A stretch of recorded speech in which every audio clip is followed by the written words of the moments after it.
Hello, welcome to my YouTube channel, that is the PSC Panchayat, and here the Vaibhav is going to explain how the modern history work for your examination. Okay, so please, upon in the previous classes पे कहाँ पे थे? That in the previous classes we were just discuss about the Humayun, the story of the Sher Suri, and somehow we just connected with the story regarding the Sarai, the inn, and the Great Grand Trunk Road.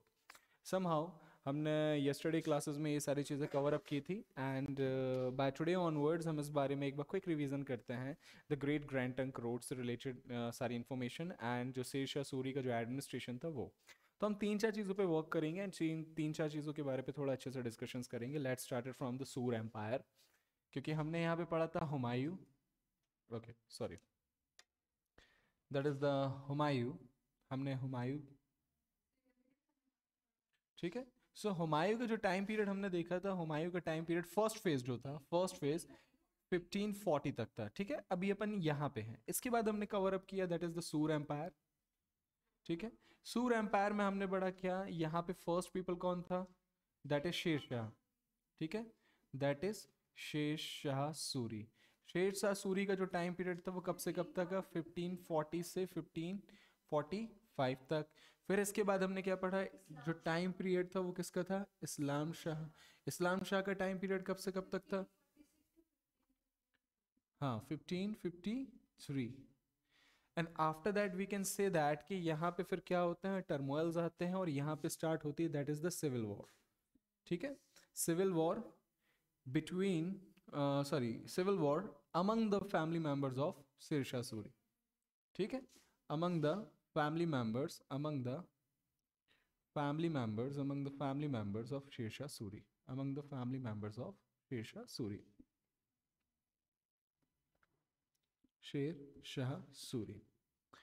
So first of all हमने इन चीज़ों के बारे में stories हमने काफ़ी discussions कर लिए थे, बट सबसे इंपॉर्टेंट पॉइंट यहाँ पे ये है that is the administrative reforms, the legislative reforms is done by the Sher Shah Suri. In the Sur empire we can say that कि सूर एम्पायर ने सबसे फर्स्ट हमने यहाँ पे किस चीज़ के बारे में वर्क किया था, ग्रेट ग्रैंड ट्रंक रोड. किसके बारे में बात की थी, ग्रैंड ट्रंक रोड. ठीक है, आफ्टर दैट हमने यहाँ पे फाइंड आउट किया था कि ये जो ग्रेट ग्रैंड ट्रंक रोड है, ये रोड कवर अप करती है कहाँ से, बंगाल से. बंगाल से कवर अप करती है यहाँ दिल्ली, और दिल्ली से कवर अप करती है क्या, काबुल. तो हमने फाइंड आउट किया है कि किस तरीके से हमारे जो नदन पोर्शन है हमारे इंडिया का, उसके लिए बहुत इंपॉर्टेंट और स्ट्रेटेजिकली बहुत इंपॉर्टेंट है, क्योंकि इस पर्टिकुलर लोकेशन से हम ये पूरा अपना जो नॉर्थ ईस्टर्न एरिया है उस पर कवर अप कर सकते हैं, यहाँ से सेंट्रल इंडिया पे कवर अप कर सकते हैं, एंड काबुल से हमारा जो नॉर्थ वेस्ट फ्रंटियर है इस पर कवर अप कर सकते हैं.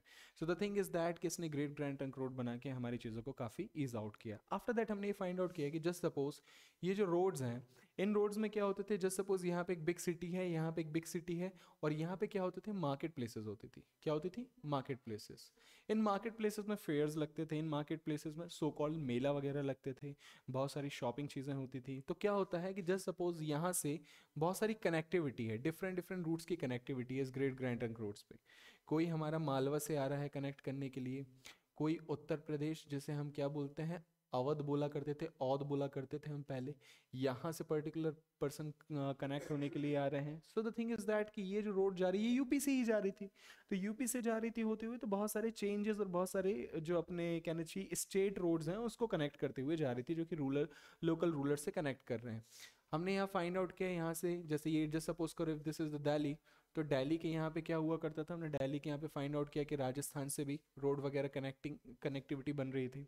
ओके, इस पर्टिकुलर एरिया पे क्या होता है, जस्ट सपोज कि कोई particular person, if the person from here if start moving towards that city, and जब वो यहाँ मार्केट प्लेस में आता है तो इसके बाहर उसे दो चीज़ें मिलती हैं, that is the Sarai and in, INN. ठीक है, ये जो सराय और इन होते हैं, inn is always related with the rest house. क्या होते हैं, रेस्ट हाउस. एंड सराय जो होता है, सराय को हम बोलते थे क्या, मार्केट प्लेस. क्या बोलते हैं, मार्केट प्लेसेस. ठीक है, तो ये जो सराय और इन होते हैं ये टाउन के बाहर बनाते थे क्यों? क्योंकि यहाँ पे पर्टिकुलर पर्सन, जितने भी पीपल्स हैं जो मार्केट जा रहे हैं, वो यहाँ पे इन पे रुकते थे, that is the restaurant and the hotel systems. तो हर जगह पे ये चीज़ें होती थी। इसके कारण क्या हुआ, इनका जो रेस्टोरेंट था, लोग वहाँ रुकते थे, उनको पैसा चार्ज देते थे। आफ्टर दैट अगर मार्केट है तो मार्केट में सराय होता था, जिसे हम बोलते थे द मार्केट प्लेस। सबसे इंपॉर्टेंट समझिए, इस मार्केट प्लेसेस में बहुत सारी शॉप्स होती हैं, डिफरेंट डिफरेंट चीज़ों की शॉप्स होती हैं। वैन द पीपल्स, दिल्ली के जो पीपल्स होते थे, वो इन शॉप्स में आके क्या करते थे, शॉप्स लगाते थे। ठीक है। आफ्टर दैट कुछ सालों के बाद ये जो छोटे छोटे एरियाज होते हैं, इन एरियाज में जो शॉप होती है, इन शॉप्स पे ही वो रहना स्टार्ट करते हैं। उसके आप पास में ही या उसके बैक यार्ड पे पीछे या फिर उसके ऊपर एक फ्लोर क्रिएट करने के बाद वो रहना स्टार्ट करते हैं। जब वो उस पर्टिकुलर एरिया में रहना स्टार्ट करते हैं तो सराय जो होता है, सराय कन्वर्ट होता है किस में, कस्बा में। किस पे कन्वर्ट होता है, कस्बाज में कन्वर्ट होता है। ठीक है। तो कस्बा क्या होता है, कस्बा इज अ प्लेस जहाँ पे मार्केट प्लेसेस के लिए शॉप्स वगैरह होती थी, and somehow the people start living over that particular area. ठीक है, दैट इज द कस्बास। ओके, यहाँ तक कोई इशू है? इसके बाद हमने फाइंड आउट किया कि शेरशाह सूरी का जो टाइम पीरियड था इस पूरे सूर एम्पायर में, हमने फाइंड आउट किया कि स्टैंडर्डाइजेशन होता था। क्या होता था? स्टैंडर्डाइजेशन। स्टैंडर्डाइजेशन स्टैंडर्डाइजेशन होता था। स्टैंडर्डाइजेशन किस चीज का? Standardization of weight and measures. ठीक है, standardization of weight and measures. ठीक है, standardization of weight and measures इसमें बहुत ज़्यादा प्रोमिनेंट थे। इवन हम यहाँ पे ये भी फाइंड आउट करते हैं कि उन्होंने किस चीज़ पे वर्क किया, उन्होंने लैंड रिफॉर्म से वर्क किया। किस पे वर्क किया? लैंड रिफॉर्म्स पे वर्क किया। उन्होंने लैंड रिफॉर्म्स किया। उन्होंने क्या किया कि एक पर्टिकुलर लैंड है, इस पर्टिकुलर लैंड से कितना टैक्स कलेक्ट किया करते थे, तो वो जो टैक्स का कलेक्शन होता था वो ऑलवेज कांस्टेंट होता था, दैट इज 2/3। फिर यहाँ पे उन्होंने फिक्स कर दिया कि that is over the productivity of the land. हम यहाँ पे फाइंड आउट करते हैं कि प्रोडक्टिविटी के हिसाब से आपको 2/3% यहाँ पे आपको टैक्स देना पड़ता था, उसको धीरे से चेंज कर दिया गया। तो लैंड रिफॉर्म्स में 2/3 टैक्स कलेक्शंस किया करते थे। ठीक है, 2/3 और 1/3, इन दो हिस्सों में पूरे कलेक्शन को डिवाइड किया करते थे। आफ्टर दैट हमने ये भी फाइंड आउट किया है, फॉरगेट अबाउट द थिंग्स, यहाँ पे फिर क्या होता था, standardization of weight and measures है, लैंड रिफॉर्म्स पे हमने वर्क किया, हमने सराय इन कस्बाज इन पे वर्क किया, द ग्रेट ग्रैंटक रोड्स पे वर्क किया। हमने फाइंड आउट किया कि उन्होंने यहाँ पे ना डार्क सर्विसेज स्टार्ट की थी। क्या स्टार्ट की थी? Dark services. What is the dark services? जिसे हम बोलते थे न्यूज सर्विसेज। ठीक है, न्यूज सर्विसेज। अब ये न्यूज सर्विसेज क्या होती है? ठीक है, यहाँ पे हम इसको बोलते हैं कि उन्होंने सर्विलियंस सिस्टम या फिर हम उसके बाद चौकी सिस्टम को भी स्टैब्लिश किया था। किसको स्टैब्लिश किया था? चौकी सिस्टम को। अब ये बताइए, चौकी सिस्टम और डार्क सर्विस क्या होती है? रियलिटी में क्या होता था, ये जो ग्रेट ग्रैंड ट्रंक रोड है बनी है, जो दिल्ली से लेके मतलब बंगाल से लेके दिल्ली एंड दिल्ली से काबुल तक चीज़ों को कनेक्ट करती है। सबसे इंपॉर्टेंट चीज़, इफ शेर शाह सूरी अगर यहाँ पे बैठे हैं तो यहाँ पे पर्टिकुलर इस एरिया में अगर कोई टर्मोइल होता है, इस पर्टिकुलर एरिया में कोई टर्मोइल होता है, हमने ये फाइंड आउट किया हिस्ट्री में कि उनको एक ही दिन में खबर मिल जाती थी। तो इतने बड़े एरिया में मूव करना एक दिन में इवन स्टिल टुडे काफी पॉसिबल नहीं है, बट ऑन दोज डेज वो कैसे इस चीजों को सक्सेसफुल कर सकते थे? तो उन्होंने फाइंड आउट किया कि कोई भी पर्टिकुलर पर्सन एक पर्टिकुलर एरिया से मूव करके इधर पे आता है, फिर इधर पे आता है, फिर इधर पे आता है। जस्ट सपोज कि अगर वो यहां से डायरेक्टली मूव करके यहाँ पे आ रहा है, दिल्ली आ रहा है, तो it's a really tough task. क्योंकि आप बंगाल से डायरेक्टली एक बार में अगर दिल्ली आ रहे हो तो ये बहुत ज्यादा मुश्किल काम होता था। तो शेर शाह सूरी ने इस पूरे जर्नी को उसको कई पार्ट्स में डिवाइड किया। उन्होंने बोला कि नहीं, एक काम करते हैं, एक पर्टिकुलर पर्सन यहाँ पे डिप्लॉय होगा, एक पर्टिकुलर पर्सन यहाँ पे डिप्लॉय होगा, एक पर्टिकुलर पर्सन यहाँ पे डिप्लॉय होगा। So if you are moving from the Bengal, तो बंगाल से तुम्हें यहाँ पे आने पे तुम्हारी एफिशिएंसी सेम रहेगी, क्योंकि तुम लॉन्ग जर्नी ट्रेवल नहीं कर रहे हो। तो यहाँ पे एफिशिएंसी को उसने सेम मेंटेन किया कि मतलब अगर तुम सेम स्पीड में मूव कर रहे हो तो डेफिनेटली बंगाल से दिल्ली तक आ जाओगे। बट अगर एक ही पर्सन मूव कर रहा है डायरेक्ट बंगाल से दिल्ली तक, तो उसकी एफिशिएंसी रिड्यूस होती है। घोड़ा भी थकता है, इंसान भी थकता है। तो इससे बेटर क्या है कि इसको कई हिस्सों में डिवाइड कर दो। तो वो बंगाल की खबर को एक पर्टिकुलर पोस्ट तक लेके जाता था, फिर वहां से वो यहाँ तक लेके जाता था, यहाँ से यहाँ तक, यहाँ से यहाँ तक। मान लो कि बंगाल है, बंगाल से मिर्जापुर पहुंचे, मिर्जापुर से इलाहाबाद पहुंचे, इलाहाबाद से दिल्ली पहुंचे। तो इस तरीके से क्या होती है कि आपकी एफिशिएंसी कम नहीं होगी, और एक मतलब जो इन्फॉर्मेशन रहती है, इन्फॉर्मेशन काफी फास्ट फॉरवर्ड आपके पास तक पहुंच सकती है। ठीक है, that is the dark system. Dark system में उन्होंने क्या स्टार्ट किया था कि अलग अलग जगह पे पोस्ट ऑफिस बनाई थी, जो कि सारी इन्फॉर्मेशन को कैरी फॉरवर्ड करके शेरशाह सूरी तक लेके जाते थे। This is the system that develop by the Shershah Suri. Shershah Suri ने ये सारे वर्क किए। इसके बाद हमने फाइंड आउट किया कि इस्लाम शाह ने इन सारे सिस्टम्स को और भी ज़्यादा स्ट्रेंथन किया, but somehow after the Islam Shah यहाँ पे जो सिविल वॉर स्टार्ट हो जाती है उनके खुद के फैमिली मेम्बर्स के लिए, and again that was an opportunity कि यहाँ पे जो हुमायूं रहते हैं, हुमायूं का सेकेंड फेज स्टार्ट होता है एंड हुमायूं फिर से वॉर लड़ते हैं एंड यहाँ पे सेकेंड फेज स्टार्ट होता है और हुमायूं फिर से पावर पे आते हैं। 1540 30 से लेके 40 तक उनका फर्स्ट फेज था। तो यहाँ पे हुमायूं ने हमने फाइंड आउट किया कि स्ट्रगल किया, उन्होंने गुजरात को कॉन्कर किया, हमने मालवा वाले पोर्शन को वापस से स्ट्रेंथन किया, यूपी वाले पोर्शन को स्ट्रेंथन किया, बट समहाउ ये जो अफगानी फोर्सेस थी, अफगानी ट्राइब्स थे, जिसको कंसोलिडेट किया था शेर शाह सूरी ने, उनके साथ ही डिफीट कर जाते हैं। ठीक है, एंड हुमायूं का जो सेकेंड पीरियड स्टार्ट होता है, इस सेकेंड फेज में हमने फाइंड आउट किया वो कब से स्टार्ट होता है, 1555, एंड 1555 पे उनकी डेथ हो जाती है।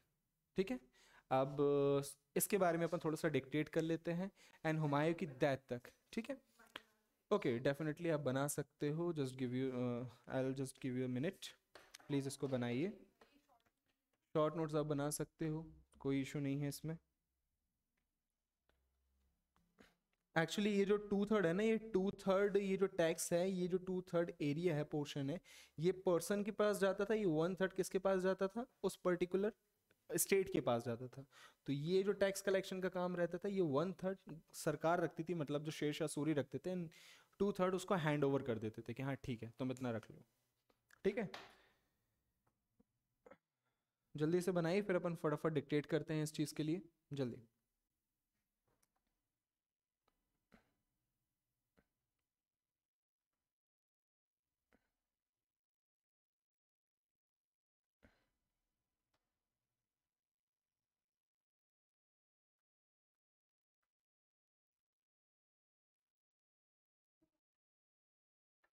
जल्दी फटाफट बनाइए।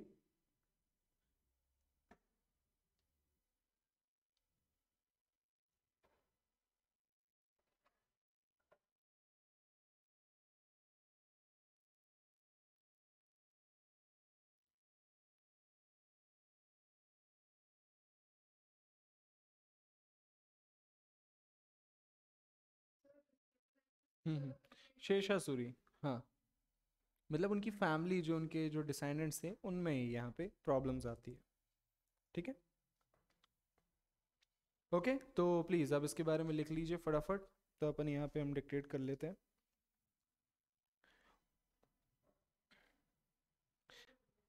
ओके, हाँ, एक्चुअली जो हुमायूं रहते हैं ना, हुमायूं इस पर्टिकुलर जर्नी के बाद वापस से दिल्ली को कैप्चर करने के बाद समहाउ वो अपनी एक लग्जरियस ज़िंदगी को वापस से स्टार्ट करते हैं। You know what, Humayun was the one जो बहुत शानदार तरीके से अफीम का कंजप्शन बहुत ज़्यादा करता था।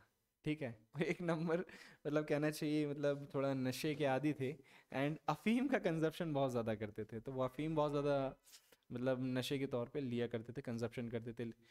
फिर यहाँ पे फाइंड आउट, देखो लिकर तो बैन है ना यार, as per the Quran ban है, तो फिर नशा कहाँ से किया जाए, तो अफीम है, अफीम थोड़ी ना लिखा है उसमें।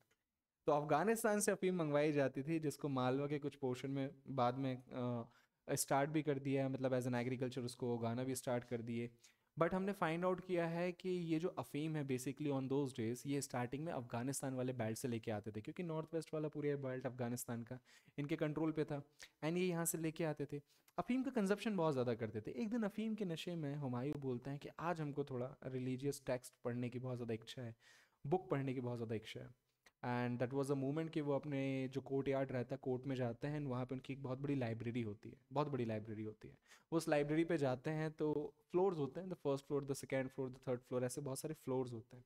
तो उन फ्लोर्स में क्या करते हैं कि बहुत सारी बुक्स वगैरह अरेंज रहती है, जितनी भी अच्छी बेस्ट बुक्स रहती है वहाँ पे रहती हैं, तो लोग आके वहाँ पे पढ़ते हैं। तो हुमायूं जाते हैं, हुमायूं बोलते हैं कि यार मेरे को ये बुक पढ़ना है। अब वो जिस बुक की तलब थी उनको, जो बुक पढ़ना वो चाह रहे थे, वो बुक ऑलरेडी वो सेकेंड फ्लोर पे रखी हुई थी, and that was a moment कि वो सीढ़ी लेके आते, निशानी सीढ़ी, और वो सीढ़ी से चढ़ के जस्ट वहाँ से बुक निकालते हैं। बट वो ओपीएम के कंजप्शन बहुत ज़्यादा करते थे। एनसीईआरटीज में ये कहीं नहीं लिखा है कि वो ओपीएम की नशे में बुक लेने चढ़े थे, बट बहुत से हिस्टोरियंस इस चीज़ को कंसोलिडेट करते हैं कि वो ओपीएम के नशे के आदी थे। तो वो इस दौरान इसलिए पैर उनका, एक्चुअली वो क्या है कि वो जाते हैं सीढ़ियों से ऊपर चढ़ते हैं उस बुक लेने के लिए, बट समहाउ उनका पैर फिसलता है और वो वहाँ से सेकेंड मंजिल से गिरते हैं।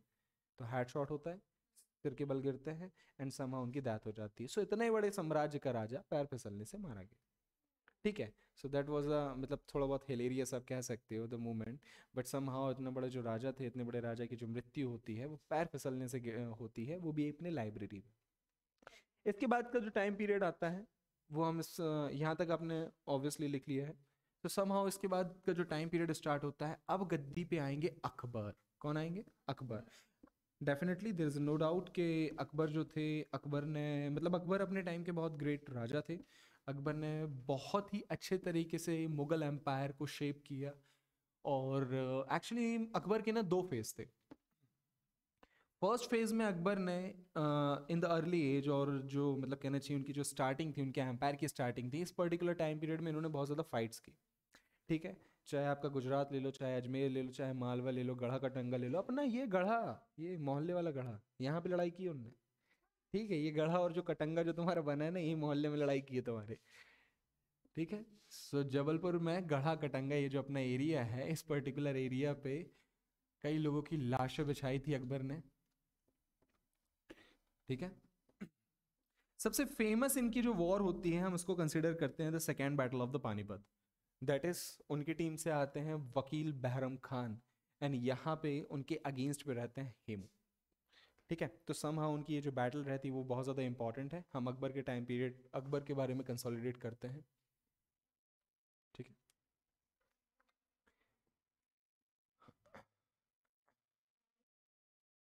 Akbar was the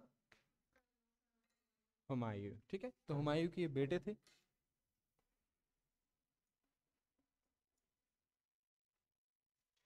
obviously somehow ink ही नहीं चल रही है। कोई बात नहीं, कोई बात नहीं, हो जाता है यार। अकबर, ये जो अकबर थे, अकबर 1556 पे गद्दी पे आते हैं। कब आते हैं? 1556 पे गद्दी पे आते हैं। ये जो पर्टिकुलर टाइम पीरियड रहता है, देयर इज़ नो डाउट कि अकबर ने अपने टाइम पीरियड में बहुत सारा वर्क किया। बहुत सारा इन्होंने मतलब एम्पायर को कंसोलिडेट करने की बात कही। एम्पायर के बारे में इन्होंने मतलब जो हमारा मुगल एम्पायर था, जो बिखरा हुआ एम्पायर था, उसको कंसोलिडेट किया। ठीक है। तो अकबर की स्टोरी स्टार्ट करने से पहले थोड़ा बहुत आप डिक्टेट कर लीजिए, जो कि शेरशाह सूरी और हुमायूं के बारे में लास्ट पैराग्राफ हमने आपको लीव किया था, दैट इज़। अदरवाइज आप बहुत सारी चीज़ें मिस आउट कर जाएंगे। ठीक है। तो प्लीज़ लिखिए। हुमायूं का हुमायूं में लिखेंगे। ठीक है। पहले शूर एम्पायर के बारे में लिखो। जब शूर एम्पायर का पूरा डिक्टेट करके आप फिनिश अप कर लोगे, तो जो पैराग्राफ मैंने छोड़ा था, तब वहां पे हुमायूं का पर्टिकुलर पॉइंट ऐड करना। ठीक है। जो लेटर लेटर पॉइंट रहेगा। ओके। तो सूर एम्पायर के बारे में लिखिए। ठीक है। Sher Shah established the Sur Empire. Sher Shah established the Sur Empire and ascendant ascendant the throne and ascendant the throne ascendant the throne of Delhi in 1540. The throne of Delhi in 1540. Okay. Okay. He added Malwa. He added Malwa. He added Malwa and Rajasthan. He added Malwa and Rajasthan in his territory. In his territory.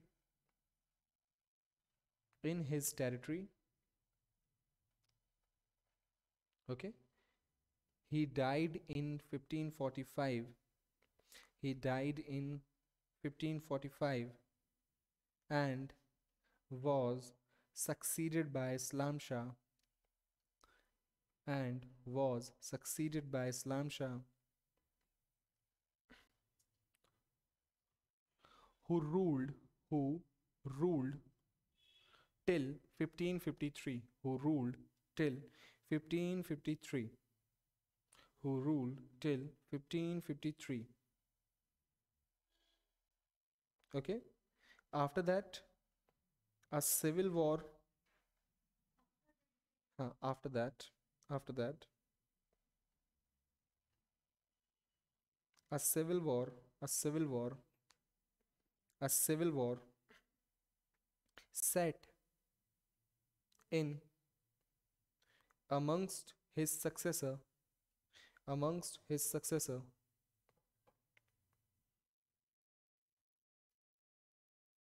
which created an opportunity for Humayun, which created an opportunity for Humayun to recover Delhi again,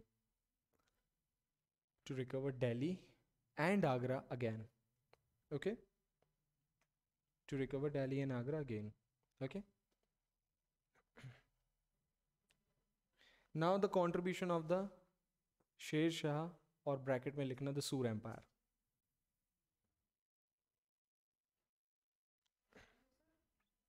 ठीक है, next heading डालिएगा आप contribution of Sher Shah और bracket में लिखिएगा Sur empire.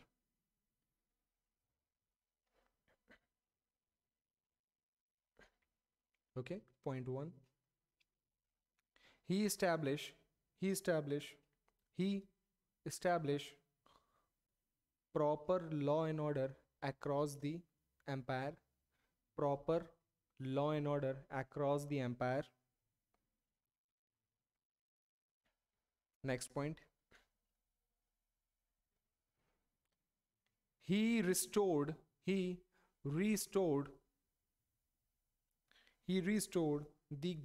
Grand Trunk Road. He restored the Grand Trunk Road and connecting Bengal with Northwest. Actually जो great grand trunk road रहती है ना वो पहले सिल्क रूट का हिस्सा रहती है. ठीक है, तो अब उनको रूट तो पता था कि रूट कहाँ से. सबसे पहली बात तो ये है कि आपको कैसे पता है कि बंगाल से दिल्ली तक वही रोड है. ठीक है, तो एक्चुअली वो सिल्क रूट का हिस्सा थी. एंशिएंट टाइम पे सिल्क रूट की कनेक्टिविटीज का वो हिस्सा थी. तो उसको ग्रेट ग्रैंड ट्रंक रोड पहले भी कहा जाता था, बट उसको वापस से रीस्टोर एक नए तरीके से एक बिल्कुल चकाचक बनाने का काम शेरशाह सूरी ने किया. ठीक है, तो great grand trunk road connecting Bengal with north west. Okay, he improved communication by building roads which help in fostering trade and commerce,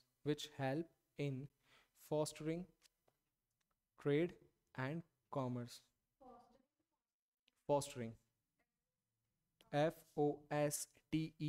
FOSTERING, fostering trade and commerce. मतलब फ्लोरिशिंग करने पे, फॉस्टरिंग करने पे उनकी हेल्प की है. फ्लोरिशिंग समझ में आता है ना. Trade and commerce. ठीक है, नेक्स्ट लाइन पे लिखना ही build sarai and in.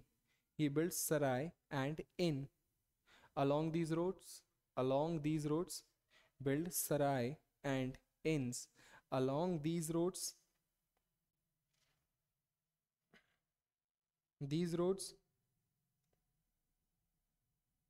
many of these sarais developed into market town, bracket में लिखना कस्बा, market town, that is kasba, and establishing news services, that is डाक चौकी. news services, that is डाक चौकी. news services, that is डाक चौकी. Okay, इसके बाद लिखिएगा नेक्स्ट पॉइंट से he standardized the weight and measures. And yesterday हमने डिस्कस किया था कि उन्होंने रुपीस के बारे में भी, रुपी का भी इंट्रोडक्शन किया था. सो ही standardized the weight and measures as well as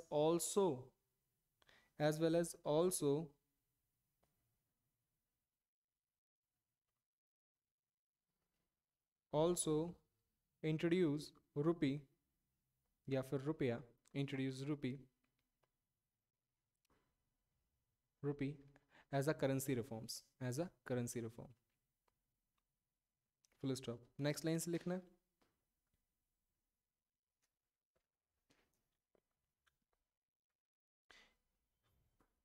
he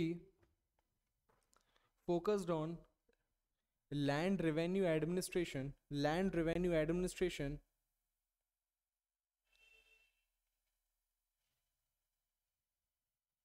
land revenue administration by by calculating by calculating average produce, calculating average produce, average produce of shown land, SOW, and shown land, shown land,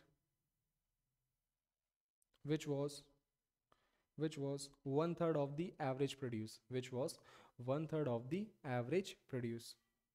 okay actually क्या था कि उन्होंने क्या था कि land reforms में tax collection की बात की, तो हमने बताया था ना कि वो 2/3 और 1/3 डिवाइड करते थे, 2/3 उस पर्सन को दे देते थे, 1/3 खुद रख लेते थे। दैट इज़ कि उनका कैलकुलेशन क्या था कि जितना भी आपने प्रोडक्शन किया है उसका ऑन एन एवरेज निकालते थे, उस ऑन एन एवरेज में से 2/3 वो उस पर्सन को दे देते थे और 1/3 अपने पास रखते थे, एवरेज प्रोड्यूस। ओके अब एक्चुअली क्या था, शेर शाह ना कहता था कि यार मैंने जीवन में इतने काम किए हैं कि शायद मेरे लिए कोई मेरा मकबरा नहीं बनाएगा मेरे मरने के बाद। तो शेर शाह कहता है ठीक है मैं अपने लिए खुद मकबरा बना लूंगा, मकबरा, टॉम्ब। ठीक है, तो शेर शाह ने अपने लिए खुद एक मकबरा बनाया ठीक है, कहाँ पे, सासाराम, दिल्ली। ठीक है, तो सासाराम में एक बहुत ही मतलब वो आप जाओगे वहाँ पे बहुत सुंदर मकबरा है, उसके सामने बहुत अच्छा गार्डन भी है। जैसे इब्राहिम लोदी ने एक बहुत अच्छा काम किया, तो उसने एक बहुत अच्छा गार्डन बनाया था, वो लोदी गार्डन आज भी फेमस है। तो दिल्ली में कभी जाओगे तो लोदी गार्डन ज़रूर जाना। ठीक है, वहाँ बड़े बड़े मंत्री लोग और जितने भी कैबिनेट के मिनिस्टर्स हैं ना, उन लोग सुबह सुबह दिखते हैं। ठीक है, उतना सुंदर गार्डन है। केजरीवाल खुद ही मफलर लपेट के सुबह सुबह दौड़ता है अभी इस टाइम, हाँ वो रोज़ दौड़ता है, उसका पास में ही घर है केजरीवाल का। ठीक है, so the thing is that please आप इसको कंटिन्यू करिए। Sher Shah built tomb, Sher Shah built tomb, tomb, tomb, TOMB, tomb, for himself, for himself at Sasaram, at Sasaram. यहाँ आर्ट एंड आर्किटेक्चर का एक छोटा सा पॉइंट हम आपको बताते हैं। एक्चुअली ये जो शेर शाह सूरी का ये जो टॉम था ना, ये बिलोंग करता था कहाँ से, अफगान से, और ये दिल्ली सल्तनत के टाइम पे आके सेटल हुए थे। तो इनके दिमाग में सल्तनत पीरियड का आर्किटेक्चर अपने चलता था, लेकिन जब इन्होंने कैप्चर किया तो इन्होंने हराया था किसको, मुगल्स को। तो मुगल्स की अपनी एक स्टाइल होती थी, तो यहाँ पे एक मिक्सअप देखने को मिलता है जो शेर शाह सूरी का टॉम्ब है। It's a mixup of Mughal Mughal art as well as the सल्तनत आर्ट। ठीक है, सो इसके ब्रैकेट में लिख लो। ठीक है, Sasaram, Sasaram and seen as a culmination of या mixture of sultanate type of architecture and sultanate type of architecture, sultanate type of architecture, sultanate type of architecture, sultanate type of architecture and Mughal style, Mughal style of architecture. Okay, खत्म। सूर empire finish. सूर empire के बारे में I hope आपने काफ़ी अच्छा समझा। सूर एम्पायर के बाद हमारे लिए जो सबसे ज़्यादा मतलब एक बार हुमायूं की स्टोरी जो थोड़ी सी लास्ट की बची थी कि अब सूर एम्पायर डिक्लाइन हुआ। अब जो पैराग्राफ हमने छोड़ा था वहाँ पे आपको सेकेंड फेज, तो उसके बाद आप लिख लो the second phase of the Humayun. आप वैसे भी लिख सकते हो, स्टोरी कंटिन्यू पे चलेगी, that is the second phase of the Humayun. ठीक है, एंड यहाँ पे आपको लिखना है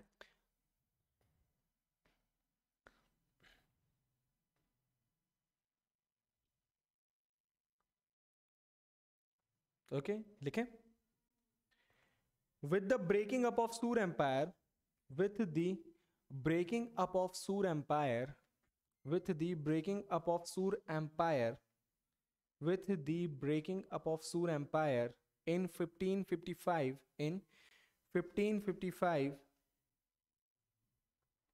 in 1555, Humayun was able to recover Delhi. Humayun was able to recover Delhi,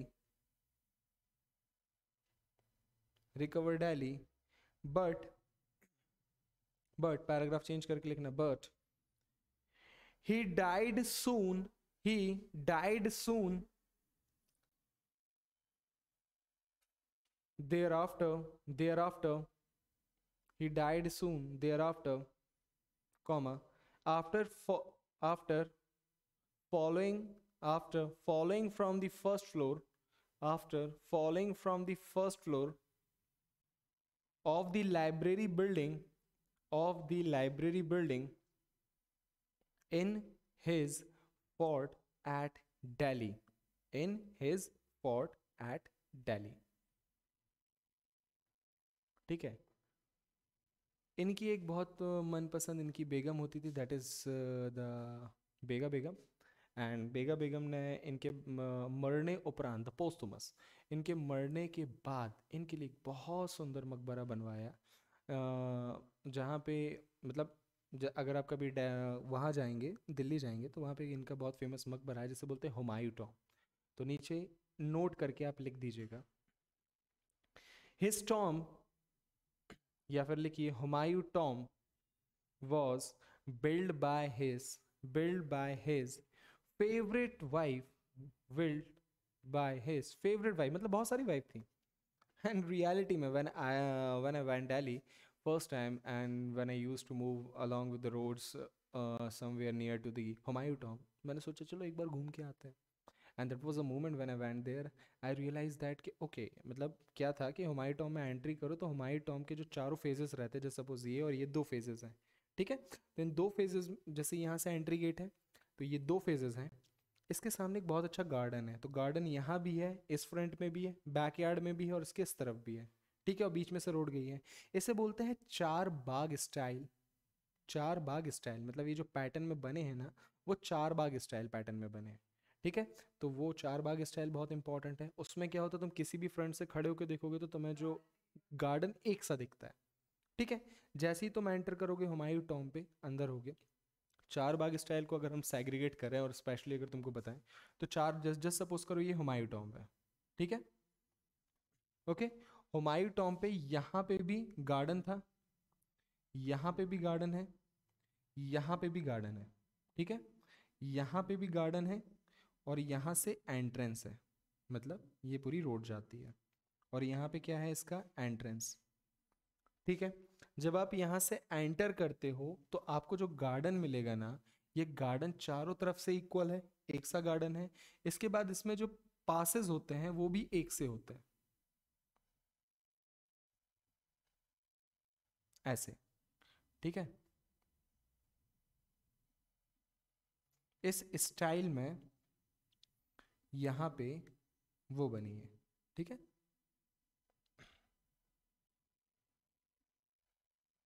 चार बाग स्टाइल. और यहाँ पे जो पेड़ लगा होगा ना, वो सेम पेड़ यहाँ भी लगा होगा, यहाँ भी लगा होगा, यहाँ भी लगा होगा, वो चारों कॉर्नर पे लगा होगा. एक सा पेड़, एक सी हाइट का पेड़, एक से दिख, हाँ उसको मतलब उतना मेंटेन करके रखते हैं समहाउ पेड़ में, लेकिन सेम है, ठीक है. ये है इसका मतलब, क्या बोलते हैं, द हुमायूं टॉम, ठीक है. और हुमायूं टॉम में जब यहाँ से एंटर करते हो तो वो जहाँ चारों तरफ से ना एक सा है, चारों तरफ से एक सा है, एंड बीच में यहाँ पे हुमायूं की मकबरा है. सबसे इंपॉर्टेंट पॉइंट, हुमायूं का जो मकबरा यहाँ पे बना हुआ है, उस हुमायूं के मकबरे पे आसपास उसकी वाइफ के मकबरे हैं, सारी वाइफ के. इवन बेगा बेगम ने अपना भी खुद का मकबरा यहाँ पे बनाया है. और यहाँ पे जो कॉर्नर है, जस्ट सपोज करो कि ये जो है, जस्ट सपोज करो ऐसा मकबरा रहता है, तो ऐसे मकबरे में यहाँ पे लिखा रहता है अरबी पे उनका नाम, ठीक है. And that was a movement कि आप उसको नीचे झांक के देखोगे तो उसका नाम लिखा किस बेगम का मकबरा है. वहाँ मकबरे बहुत सारे, उनकी वाइफ के मकबरे बहुत सारे हैं, बट बीच सेंटर पे उसका मकबरा है. ऑब्वियसली उनका जो मतलब पूरी बॉडी है मकबरे ही है ना, उनकी बॉडी खोद के देखो तो ऑब्वियसली उनके अवशेष निकलेंगे. है अवशेष वहाँ बना हुआ है, सारे वाइफ जितने मरते गए वहाँ पे दफन होते गए ना. नहीं वो बहुत छोटा सा नहीं है बेटा, वो बहुत बड़ा है. हुमायूं टॉम इतना बड़ा है, वो 1 किलोमीटर दूर से दिखता है, इतना बड़ा है हुमायूं टॉम. नहीं नहीं, मान लो यहाँ पे एक मरा, एक को दफना दिए, दूसरी आई, दूसरे को यहाँ कर दिए, तीसरे को यहाँ कर दिए, चौथी को यहाँ कर दिए। ये स्ट्रक्चर बहुत बड़ा है, बहुत बड़ा स्ट्रक्चर है ये। नहीं नहीं, ये स्ट्रक्चर तो बाद में बना ना, अभी तो बताए कि हुमायूं के मरने के बाद उसकी फेवरेट बेगम, that is the Bega Begum, and Bega Begum ने ये बनवाया है। हाँ हाँ, तो उसके बाद देखो क्या रहता है कि ये जो है ना, ये समझो समझो समझो, ये जो बॉडी है ना, ये बॉडी यहाँ पे दफन है, ठीक है ना। वो राजा लोग हैं, इतना पूरा जमीन खरीद लिए ना यार, इतनी जमीन है हमारी, जहां वो दफन है उसके ऊपर मकबरा बना दिए। कोई बड़ी बात है क्या उनके लिए? खरीदना क्या है, उन्हीं की है। उनसे लड़ोगे क्या भाई, तलवार अड़ा देंगे, यहाँ से गला अलग। There was a moment, Humayun को, हुमायूं कहीं और, अच्छा तुम्हें ये लग रहा था हुमायूं कहीं और दफन है, उनको लेके यहाँ पे जा रहे, नहीं नहीं, that was not a movement, Humayun यहाँ पे ही था। नहीं नहीं, ऐसा कुछ नहीं होता भैया, वो लोग रईस लोग रहते द मुगल्स, तो यहाँ पे ऑलरेडी मकबरा था, इस मतलब ये अवशेष थे, इनके ऊपर ही मकबरा बना ना पूरा भैया, मतलब powerful peoples create the powerful places. Favourite wife, that is the Bega Begum, Bega Begum, Bega Begum, ठीक है। अब हम अकबर के बारे में पढ़ते हैं, and that was a movement कि अकबर जब यहाँ पे स्टार्ट होता है तो अकबर एक छोटा सा बच्चा रहता है और अकबर यहाँ पे गद्दी पे आता है। जब अकबर गद्दी पे आते हैं तो अकबर के सामने बहुत सारी प्रॉब्लम्स होती हैं, क्योंकि हुमायूं ऑलरेडी 15 साल तक वैक्यूम क्रिएट था, तो उस 15 साल में मुगल्स की उतनी आइडेंटिटी थी नहीं। हुमायूं समहाउ क्रिएट होके यहाँ पे आते हैं, राजा बनते हैं, बट राजा बनने के ठीक एक ही साल में चले जाते हैं, और अकबर उस टाइम पे ठीक 13-14 साल का एक छोटा सा बच्चा रहता है। फिर उस एम्पायर को स्टैब्लिश करना, संभालना, कंसोलिडेट करना अपने आप में एक बिग टास्क रहता है। तो जैसे जैसे अकबर बड़े होते जाते हैं, पहले तो प्रॉक्सी चलती थी, प्रॉक्सी मतलब कि उनके बिहाफ पे उनकी मदर या उनके जो केयर टेकर्स रहते हैं मुगल्स के, वो चलाते थे। बट जैसे ही अकबर बड़े होते तो अकबर सीखते जाते हैं ना, बचपन से ही वो सीखते जा रहे हैं राजशाही क्या होती है, तो अकबर ने पढ़ाई पे कभी जोर नहीं दिया। बट अकबर का एक्सपीरियंस बहुत है, क्योंकि उसने काफ़ी कम उम्र से ही चीज़ों को लड़ाई करना सीखना ये सब देख लिया था उसने, ठीक है। और वो एक बहुत छोटा मोटा राजा भी नहीं था कि मोहल्ले की लड़ाई लड़ रहा हो, वो एक बड़ा राजा था, तो उसकी जो लड़ाई होती भी थी तो वो बहुत बड़ी लड़ाई होती थी, ठीक है। उसको कई बार ऐसा कंसिडर किया गया है कि वो कभी भी वॉर होती थी तो वो हाथी पे बैठा होता था, तो उसको जानबूझ के उसको वॉर के बीच में सेफ जगह पे बट उनको लेके जाते थे, एटलीस्ट दिखाने के लिए कि ऐसा होता है, at least you have to learn from such kind of things, ठीक है। फिर इसके बाद क्या हुआ कि मुगल्स के बाद हमने फाइंड आउट किया कि जब अकबर आए, अकबर 1556 पे गद्दी पे आते हैं, एंड 1556 पे गद्दी पे आने के बाद उन्होंने यहाँ पे वॉर, मतलब उनके जो बिहाफ पे काफ़ी ज़्यादा वॉर होती है। राजस्थान, राजस्थान के साथ ना क्या था कि राजस्थान में, जैसे कि हमने आपको स्टोरी बताई थी कि उनका जो बर्थ हुआ था वो एक राजपूत के महल पे हुआ था, एंड समहाउ हम यहाँ पे ये भी जानते हैं कि राजस्थान जो पर्टिकुलर एरिया है, उस पर्टिकुलर एरिया के साथ मुगल्स ने मैट्रिमोनियल अलायंस को प्रमोट किया। अकबर ने खुद बहुत सी राजपूत वाइफ के साथ शादी की, उनमें से एक, नहीं ना ना ना, that was a point, Jodha, Jodha is not the wife of Akbar, as per the historians, historians never considered Jodha as a wife of the Akbar. तुम्हें पता है जब जोधा अकबर पिक्चर बनी थी और ये जो मूवी रिलीज हुई थी, इसके बाद क्या बोलते सुप्रीम कोर्ट में केस गया था, क्योंकि जो most of the Rajput families के, जो लॉयल फैमिलीज के थे, जिनको हिस्ट्री पता है, उन्होंने कहा कि जोधा जो नेम है वो रियलिटी में किसके लिए यूज किया गया है, जहाँ उनका जो बेटा था ना, कौन था अकबर का बेटा, कौन था? सलीम था पहले, सलीम नाम सुना है ना, तो सलीम जहांगीर, सलीम जहांगीर जिसे हम बोलते हैं, सलीम की वाइफ थी। तो जो पीपल्स, हाँ, क्या हुआ कि जोधा अकबर स्टोरीज जो, इसलिए बोलते हैं कि पिक्चरों का नॉलेज ना पिक्चरों में छोड़ देना चाहिए, वो मिर्च मसाला डाल के आपको कुछ का कुछ पढ़ाते हैं, ठीक है। तो मैं वही तो मैं बोल रहा हूँ कि लोगों को डिफरेंस, जैसे आपने बताया कि रामायण भी लोग टीवी में देख रहे हैं, अरे भैया लोगों को बेसिक रामायण और रामचरितमानस में डिफरेंस नहीं पता है। तुमसे भी हम बोलते हैं रामायण, तो तुम वो वही पंक्तियां सुनाते हो जो आज से तुलसीदास जी ने लिखी थी। दैट्स अ मूवमेंट कि तुमको रामायण और रामचरितमानस में डिफरेंस नहीं पता है। ये बेसिक, नहीं नहीं, ये सब चीजें अपन कवर अप करेंगे, ये बेसिक चीजें हमको पता होनी चाहिए। रामायण जो है वो वाल्मीकि जी ने लिखी है, रामचरितमानस तुलसी जी ने, ठीक है। दोनों का टाइम पीरियड अलग है, एक 2000 साल पहले लिखी जा रही है और एक अभी लिखी गई 500 साल पहले। तो जब दोनों का टाइम पीरियड अलग है, दोनों की लैंग्वेज अलग है, the ancient Sanskrit, the ancient Sanskrit text and the ancient, sorry, अपने यहाँ की जो लेटेस्ट रामचरितमानस है वो अवधि लैंग्वेज में। तो अवधि लैंग्वेज और संस्कृत लैंग्वेज दोनों में डिफरेंस है? नहीं है। ठीक है, हिंदी में समझना पड़ता है, ट्रांसलेशन आप कर लीजिएगा। एंड समहाउ यहाँ पे सबसे इंपॉर्टेंट पॉइंट यहाँ पे वापस आइए। दैट वाज अ मूवमेंट कि हम यहाँ पे कंसिडर करते हैं कि जो अकबर रहते हैं, अकबर अपने आप को अब जब शेप में लेके आते, पावर में लेके आते, तो अकबर ने बहुत सारी वॉर लड़ी, अकबर ने मैट्रिमोनियल अलायंस लड़ी। रियलिटी में अकबर की जो वाइफ हिस्टोरियंस कंसिडर करते, that is not my word, disclaimer here is that this is not my word, the historians say that हल्का बाई, हल्का बाई, ठीक है, उसको हरका हल्का ऐसा पढ़ते हैं, तो हल्का बाई ये रियलिटी में उनकी वाइफ थी, ऐसा हिस्टोरियंस कंसिडर करते हैं। Jodha never considered as a wife of the Akbar, that the historians too, historians ने रियलिटी में बताया, क्योंकि कई जगह पे हिस्ट्री में जब दोनों का नाम मेंशन हुआ है ना, तो एक जगह से हल्का का नाम थोड़ा सा ब्लर हो गया है। And that was a movement कि जब पीपल्स उसको कंसिडर करते हैं, पढ़ते हैं, तो वहाँ पे जोधा को बार बार वो रिप्रेजेंट करते हैं, इसलिए उनके बीच में बहुत ज़्यादा असमंजस है। सुप्रीम कोर्ट में अब केस गया, सुप्रीम कोर्ट ने इसका जो डिसीजन था on the favour of historians दिया, ना कि on the favour of movie and the Bollywood somehow, because पता है आपको उनका नॉलेज कितना रहता है। तो द हिस्टोरियन कंसिडर्ड मेनली हल्का बाई, और ये स्टिल आज भी डिबेट्स है, मोस्ट ऑफ द पोर्शंस को जो मूवीज से बहुत ज़्यादा फैचुएशंस में आ जाते हैं, देखते हैं, समझते नहीं हैं, तो वो हमेशा कंसिडर करते रहते that the Jodha is a wife of Akbar, but somehow in reality the historian considered that the हरका is the wife of Akbar. Akbar यहाँ पे आते, अकबर आने के बाद अकबर ने बहुत अच्छे तरीके से रूल किया। अकबर ने मुगल एम्पायर को कंसोलिडेट किया, अकबर ने गुजरात कैंपेन फिर से किया, क्योंकि गुजरात वीक हो गया था। हमने क्या पढ़ा कि शेर शाह सूरी ने दिल्ली से राजस्थान को वापस से जोड़ा, मालवा को जोड़ा, गुजरात लिखा था क्या? नहीं, क्योंकि गुजरात वापस से अपने आप में इंडिपेंडेंट होना स्टार्ट कर रहा था, वो इनक्रोच मतलब वापस से अपने आप को स्ट्रॉन्ग करना स्टार्ट कर रहा था। तो जब वो अपने आप को स्ट्रॉन्ग करना स्टार्ट कर रहा था, शेरशाह सूरी ने भी उस पर ध्यान नहीं दिया था, तो वो एक सेपरेट एरिया हो गया था, 15 साल का वैक्यूम। इस एरिया में गुजरात फिर से पावरफुल इमर्ज होता है, दैट वाज अ मूवमेंट कि अकबर वापस आते हो, वापस गुजरात में कैंपेन करते हैं, गुजरात से लड़ते हैं। उनकी जो फेमस बैटल होती है, फेमस बैटल कौन? The battle of Panipat, the second battle of Panipat, जिसमें उनके खिलाफ, मतलब किसके खिलाफ होती है? हेमू के अगेंस्ट पे होती है, जिसमें वकील बहरम खान यहाँ पे लड़ाई लड़ते हैं।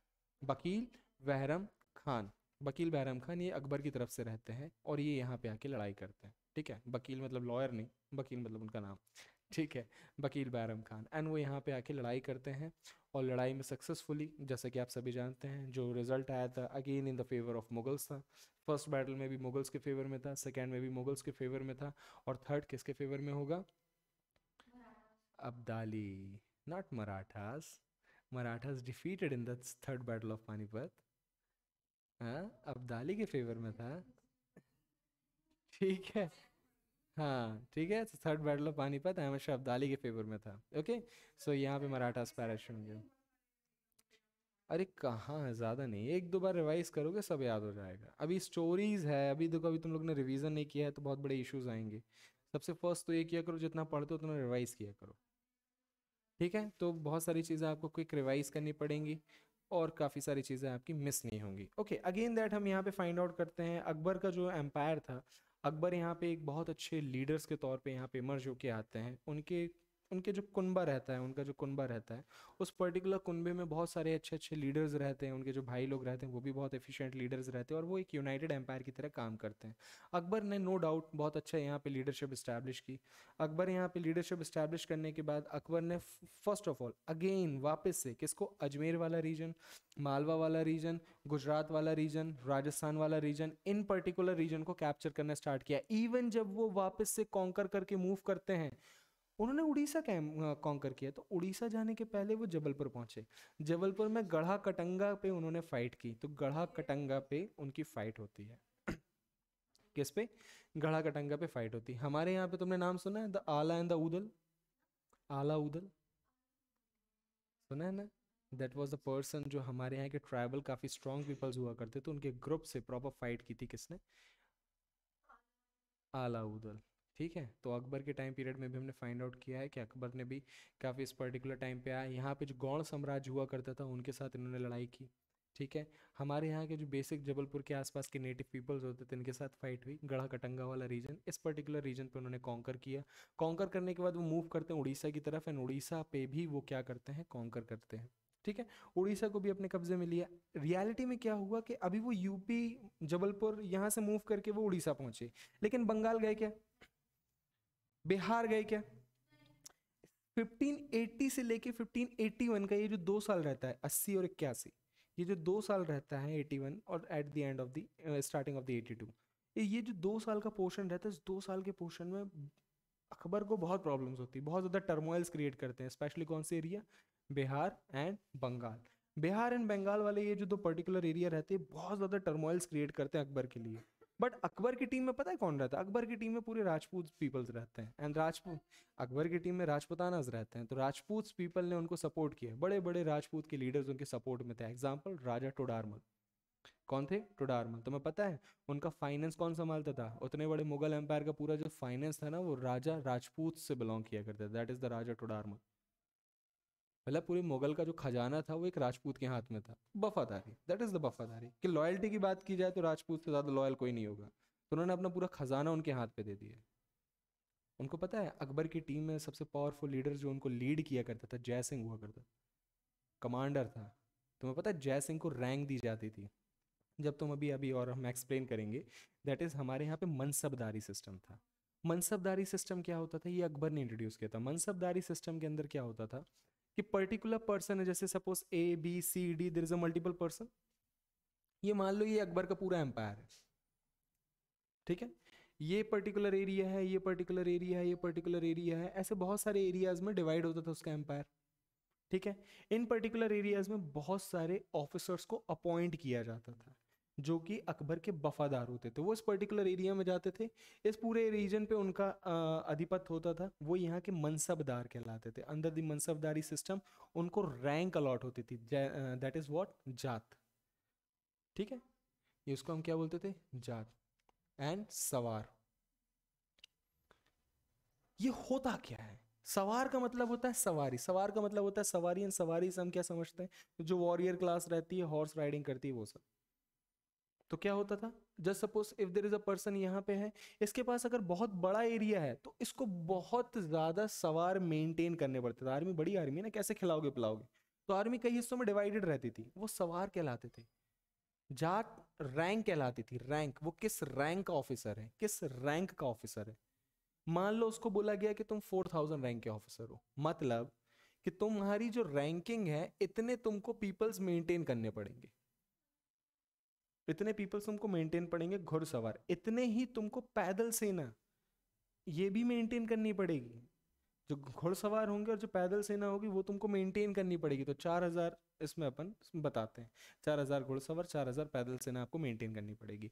इसके बाद क्या होता था, उनसे कहा जाता था कि दैट आपके पास अधिकार है कि आप क्या कर सकते हो, कलेक्शन कर सकते हो रेवेन्यू का, कलेक्शन कर सकते हो रेवेन्यू का, that is what, that is land revenue collection.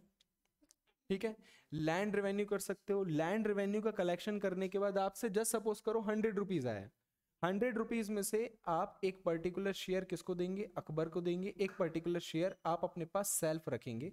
इसमें से आपको आर्मी मेंटेन करनी है, इसमें से आपकी वो सैलरी थोड़ी सी आप निकाल लो, ठीक है, और जितना भी लॉ एंड ऑर्डर है उस पर्टिकुलर एरिया का आपको मेंटेन करने पड़ेगा, लॉ एंड ऑर्डर। ठीक है, इस पर्टिकुलर एरिया में लॉ एंड ऑर्डर मेंटेन करना पड़ेगा, आर्मी को मेंटेन करना पड़ेगा, आपको ये सारे काम वहाँ पे करने पड़ेंगे, और एक पर्टिकुलर शेयर आपको अकबर को देना पड़ेगा। ये सारी चीज़ें अकबर ने इंट्रोड्यूस की। अकबर ने बहुत सारे अच्छे अच्छे काम किए, अकबर ने अपने एम्पायर को एक्सटेंड किया। अकबर ने, अकबर के यहाँ जो पर्टिकुलर टाइम पीरियड थे, इस पर्टिकुलर टाइम पीरियड में बहुत सारे रूलर्स भी हम देखते हैं, राजपूत के रूलर्स थे, मालवा के रूलर्स थे, इन्होंने सूजनिटी एक्सेप्ट कर ली थी। सोवरनिटी, सूजनिटी, दैट इज के हाँ ठीक है हम मुगल्स के अंदर हैं, हमने एक्सेप्ट कर लिया कि मुगल सोवरेन है, वो बड़े हैं, तो बहुत सारे राजाओं ने सोवरनिटी उनकी एक्सेप्ट कर ली थी। ठीक है, तो हम इनके बारे में, अकबर के बारे में है, एटलीस्ट अकबर के बारे में इतना लिख लो, फिर अपन थोड़ा और अकबर के बारे में जानेंगे। ठीक है, हाँ एक्चुअली हमारे यहाँ पे हमने फाइंड आउट किया, दिल्ली सल्तनत के टाइम पीरियड पे बहुत सारे हमारे यहाँ पे टैक्स वगैरह लगाए जाते थे, जो पिलग्रिमेज टैक्स लगाए जाते थे। ठीक है, उन पिलग्रिमेज टैक्सेस को भी उन्होंने यहाँ पे कम किया था। ऐन ए अकबरी एक बहुत अच्छी किताब है, ऐन ए अकबरी भी अकबर के बारे में है, उस अकबर के बारे में किताब भी इस पर्टिकुलर टाइम पीरियड में लिखी गई। ठीक है। हम्म। हाँ, अब यहाँ पे ये चीज समझना, पोर्तुगीज जो होते हैं, एक चीज समझो, ये एक पॉइंट था, अभी हम तुम्हें बाद में बताते। पोर्तुगीज का जो टाइम पीरियड था, पोर्तुगीज का टाइम पीरियड बाबर के भी पहले था। कब था? बाबर के भी पहले था। तो बाबर तो आते हैं ना भैया 1526 में, बट पोर्तुगीज आते हैं 1498 पे। ठीक है।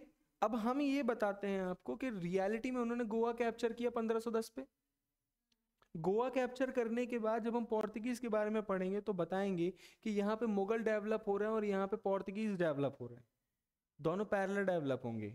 अभी पोर्तुगीज वाले मेन लैंड एरिया पे इंक्रोच नहीं करेंगे, मेन लैंड एरिया पे इंक्रोच नहीं करते हैं। जैसे कि मान लो ये एरिया और यहाँ पे अगर सी पोर्ट है तो बस वो पोर्ट एरियाज पे रहेंगे, बट वो मेन लैंड एरिया पे नहीं आएंगे। अकबर के टाइम पीरियड में पोर्तुगीज इनके एरिया में इंक्रोच करना स्टार्ट करते हैं, तो अकबर फिर पोर्तुगीज से भी फाइट करता है।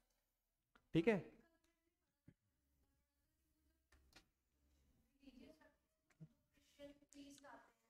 हाँ हाँ, एक्चुअली क्या रहता है, पोर्तुगीज हमने आपको बताया था ना, जितने भी यूरोपियंस आते हैं वो तीन चीज़ों के लिए आते हैं, that is the gold, god and glory. तो उसमें से जो गॉड रहता है ना, that is the biggest reason of the everyone, that is everyone is going to promote what is the god. ठीक है। अकबर की बहुत सारी स्टोरीज है, एंड सम हाउ हम बहुत सारी स्टोरीज, अकबर की जितनी वॉर है, अभी तो ये मैंने अकबर का एक आपको छोटा सा ओवरव्यू दिया है।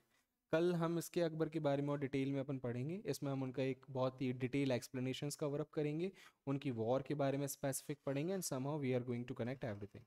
Okay, so bye today, and बस इतना ही आज के लिए, एंड कल हम इस चीज़ों को कंटिन्यू करेंगे। ठीक है, तो फिर चलते हैं, फिर आज के लिए इतना ही। थैंक यू सो मच इस लेक्चर